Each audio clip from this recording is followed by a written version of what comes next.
cabeça, aqui na cabeça. Eu já fui duro e veio, mas foi.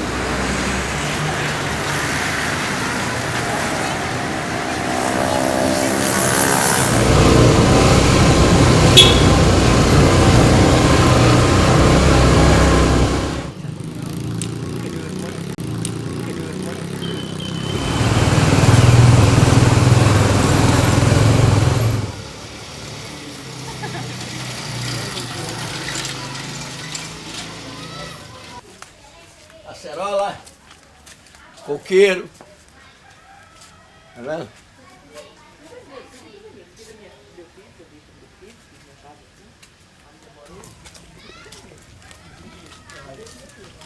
São Conrado, Leblon, Lagoa, Cristo Redentor ali. Eu saí, pra mim é como se fosse me tirar o chão de mim, certo?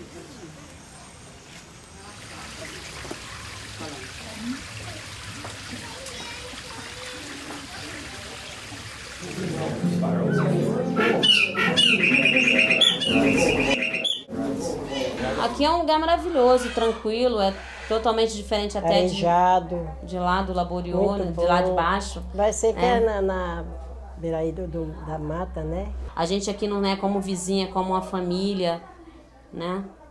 Todo mundo se conhece os pequenininhos. Então, é uma alegria. Agora vai para ir para outro lugar que não conhece, não tem nada a ver. Aí, todo mundo praticamente que é uma família que vai todo mundo se destacar, que assim não pode ver, pai não ver mais também. Então a gente sente muita saudade, mas pela minha fé, em nome de Jesus, a gente vai ficar aqui. O Laboriô foi uma área construída pelo governo do estado e o prefeito. Hoje nós nos encontramos numa situação bem desagradável, até porque aconteceu uma chuva no dia 5 de abril. A prefeitura entrou dia 9 com a equipe da Jorrio, isso condenando todas as casas.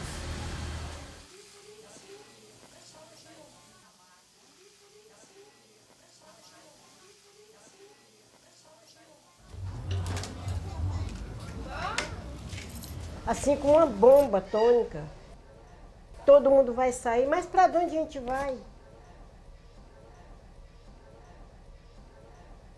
A tentativa que sempre os governos foram tendo de tentar, depois que a população não interessava mais estar numa determinada região da cidade, muitas vezes essas favelas vinham, elas eram os moradores que construíam aquele entorno, habitavam ali, digamos, com a aceitação da sociedade do poder público, e depois de alguns anos aquilo deixava de ser de interesse e por razões de apartheid social e territorial se tentava despejá-los. Se fosse seguida a legislação, seria garantido um processo de decisão com uma participação bastante razoável da comunidade. É o que é garantido na Lei Orgânica do Município, artigo 429, que é sempre repetido aí na reunião das comunidades, e em outras legislações. O que foi feito, na verdade, se aproveitou um momento de catástrofe, um momento de desastre, para se passar por cima dessa legislação argumentando emergência, argumentando pressa em resolver riscos iminentes que existiriam. Certo? Os órgãos técnicos envolvidos nos supostos laudos que dão base a essa decisão são órgãos da Prefeitura, não houve participação, por exemplo, do CREA, de outras universidades que poderiam também participar, né, nesses estudos. E por parte da participação da sociedade propriamente dita, não houve nenhuma participação, não houve nenhum tipo de consulta.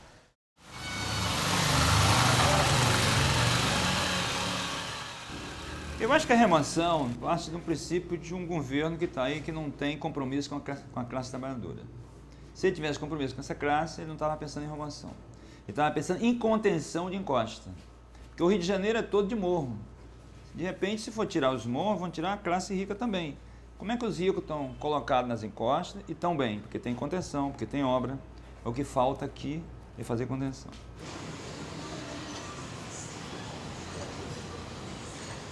Certos direitos que foram conquistados com muito suor nas últimas 2 décadas sejam lavados com uma chuva de 2 dias. Então isso que tem que ser reconstruído, direitos que marcam de alguma forma certas proteções à população da favela e que a gente enxerga que, sobretudo pelo discurso do risco, você passa tudo, né? Então acho que de que maneira a gente vai gerir mais democraticamente, eu acho que essa sociedade do risco, quem define o risco tem um poder extremamente importante. Eu acho que qualquer intervenção técnica deve ser no sentido de preservar o direito das pessoas. E nesse caso, o direito das pessoas permanecer no local onde vivem há muito tempo, onde uma comunidade já vive há muitos anos e tudo mais. Em último caso, aí sim, se não houver recursos técnicos ou se as considerações econômicas forem de tal maneira discrepantes que não tem essa solução, aí sim você apresenta uma solução, mas uma solução que o máximo possível também preserve a localização das pessoas próximo onde elas sempre viveram. Da equipe técnica, só quem fez visita ao Laboriô até hoje fui eu mesmo. Teve também acompanhando a Defensoria Pública, são problemas localizados. A grande maioria dos casos você tem como preservar a localização das casas com algum tipo de intervenção de engenharia, de estabilização de encosta, às vezes reforço estrutural das casas, alguns casos são necessários. Em alguns casos muito localizados não é possível isso, mas a realocação pode ser feita tranquilamente para proximidade. A pessoa com título, ou mesmo com uma posse, né? Uma pessoa com posse não pode ser despejada sem uma posse de mais de um ano e um dia. Isso é obrigação de uma instituição como a nossa, passar para os moradores as informações para que eles tenham consciência dos seus direitos. O único ponto, talvez, aí que eu vejo interessante, né, é que como que houve um ressurgimento assim, do movimento social de favelas que estava um pouco adormecido, né, com uma articulação e uma solidariedade entre as favelas, talvez, bom, não sei, por toda a questão de tráfico, seja o que for, e talvez por própria dinâmica da democracia brasileira, que a gente sabe que da década de 90 para cá uma certa dinâmica mais participativa enfraqueceu, então também não é culpar a favela em si, mas eu acho que é uma dinâmica, um problema político nacional, e como a gente vê que existe alguns elos e algumas redes que começam a se articular novamente, e que eu acho que isso tem um papel extremamente importante e interessante que tem que ser valorizado. É verdade que é importante os técnicos, como a Fundação Bento Rubião está envolvida nesse processo, como a Defensoria Pública está envolvida nesse processo, o Pastor de Favela está envolvido nesse processo, tudo isso é importante.